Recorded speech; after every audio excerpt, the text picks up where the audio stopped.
नमस्कार, are Nayak Hindi education में आप सभी का स्वागत है।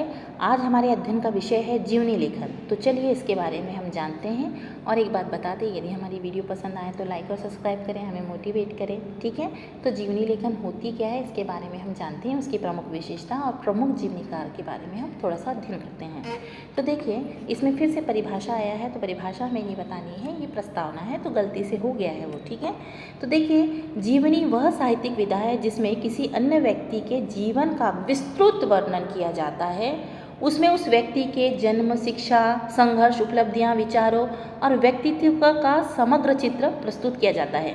मतलब जीवनी वह विधा है, जीवनी हम किसी की जीवनी लिखते हैं। जीवनी मतलब क्या होता है कि हम क्या करते हैं, किसी के जीवन में घटित होने वाली, उसके बचपन से लेकर उसके बुढ़ापे तक, उसकी मृत्यु तक जो भी घटित होता है, उस घटनाओं का अध्ययन करते हैं, प्रामाणिक तथ्यों का संग्रह करते हैं और उसके हिसाब से फिर क्या करते हैं, हम दूसरे व्यक्ति की जीवनी लिखते हैं। ठीक है, तो ये एक साहित्यिक विधा है।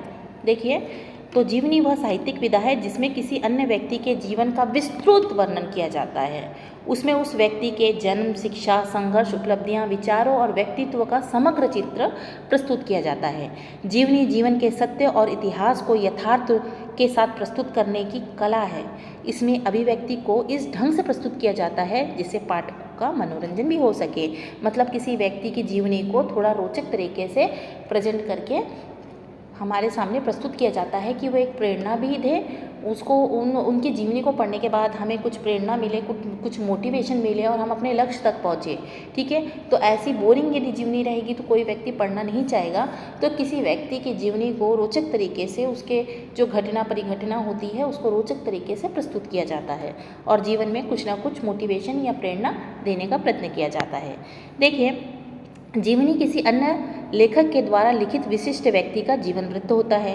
यानी जो जीवनी है किसी दूसरे व्यक्ति द्वारा लिखी जाती है। ठीक है, इसमें उसके व्यक्तित्व, प्रकृति और जीवन की समस्त परिस्थितियां, समस्याएं, घटनाओं आदि का प्रामाणिक चित्रण प्रस्तुत किया जाता है। जीवनी में तथ्यों को उसके मूल रूप में प्रस्तुत करने के लिए इतिहास, जनश्रुति और किंवदंतियों का आश्रय लेना चाहिए। किंतु ध्यान में इस बात को रखना चाहिए कि तथ्य की विश्वसनीयता समाप्त न हो। कहीं कहीं जीवनी की सत्यता सिद्ध करने के लिए कल्पना शक्ति का भी प्रयोग करना पड़ता है, जिससे संबंधित व्यक्ति के अंतर्मन में अनेक बातें स्पष्ट हो। देखिए, हमने जीवनी पढ़ी होगी, शिवाजी महाराज की जीवनी है, महात्मा गांधी की जीवनी है और बहुत सारे ऐसे महान जो नेताएं हैं और जो महान विभूति हैं, उनकी जीवनी दूसरे व्यक्ति द्वारा लिखी जाती है।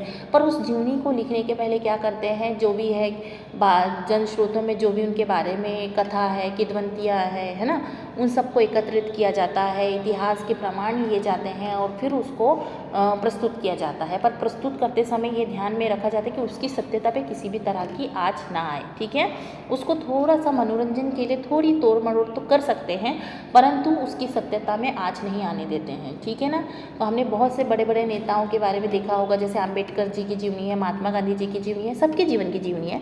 तो वो जीवनी दूसरे व्यक्ति ने जो उसको महसूस किया है और उन्होंने जो देखा है उसको आधार बनाकर क्या किया जाता है, समाज के सामने प्रस्तुत किया जाता है और उस जीवनी के माध्यम से क्या करते हैं, समाज को प्रेरित करने का कार्य किया जाता है। जैसे अब्दुल कलाम की जीवनियाँ हैं, बहुत सारे लोगों की जीवनियाँ हैं। ठीक है, जीवनी का कलात्मक सौंदर्य लेखक की विवेचनशीलता पर निर्भर करता है। जीवन का कलात्मक सौंदर्य लेखक की विवेचनशीलता पर निर्भर करता है। जीवनी के वर्ण विषय महान महापुरुषों, लेखकों, कलाकारों, संतों, दार्शनिक से संबंधित होते हैं। अतएव लेखक का कार्य है कि जीवनी निष्पक्ष रूप से प्रस्तुत करे।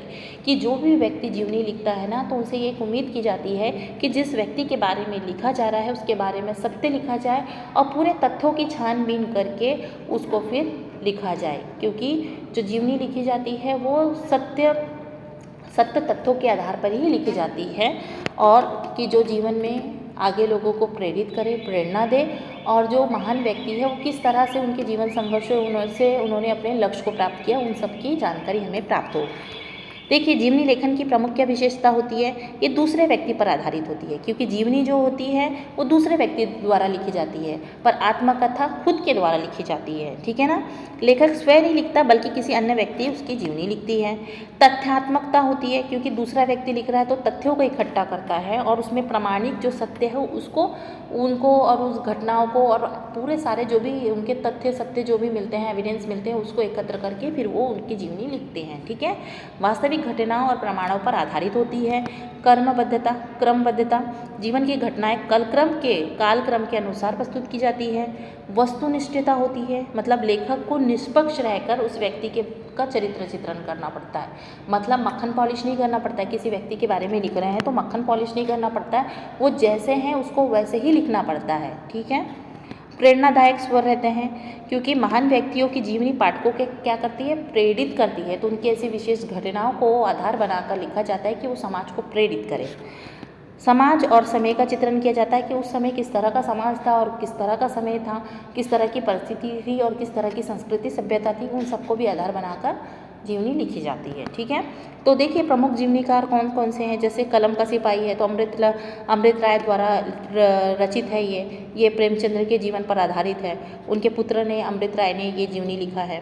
महात्मा गांधी एक जीवनी लुई फिशर ने लिखा है, ठीक है। नेताजी सुभाष चंद्र बोस, तो विभिन्न लेखकों द्वारा उनके जीवन पर लिखा गया है। देखिए, जीवनी लेखन का क्या उद्देश्य है, तो महान व्यक्तियों के जीवन से प्रेरणा देना, ऐतिहासिक और सामाजिक संदर्भ प्रस्तुत करना, व्यक्ति के योगदान को समाज के सामने लाना कि उस व्यक्ति ने जो व्यक्ति के बारे में जीवनी लिखी गई है, उस व्यक्ति ने समाज के लिए क्या कार्य किया और हमको क्या कार्य करना चाहिए, उसका किस तरह का योगदान था, उसने कितना संघर्ष किया और उसने समाज के लिए अपने आप को किस तरह से बलिदान किया, उन सब के आदर्शों को क्या करते हैं, सामने लाने का प्रयत्न किया जाता है जीवनी के माध्यम से। जीवन मूल्यों का प्रसार किया जाता है कि कौन से जीवन मूल्यों को अपनाना चाहिए, नहीं अपनाना चाहिए, और उन्होंने कौन से गुणों को अपनाया और उनका कैसे प्रसिद्धि प्राप्त की, और हमें भी अपने जीवन में किस तरह की प्रसिद्धि मिल सकती है और हम कैसे सत्य के मार्ग पर चल सकते हैं। तो ये जीवनी जो होती है प्रेरणादायक होती है, ठीक है। प्रमुख जीवनीकार बता देते हैं कि विष्णु प्रभाकर ने आवारा मसीहा लिखा है, ठीक है। शरत चंद्र चट्टोपाध्याय की जीवनी है वो।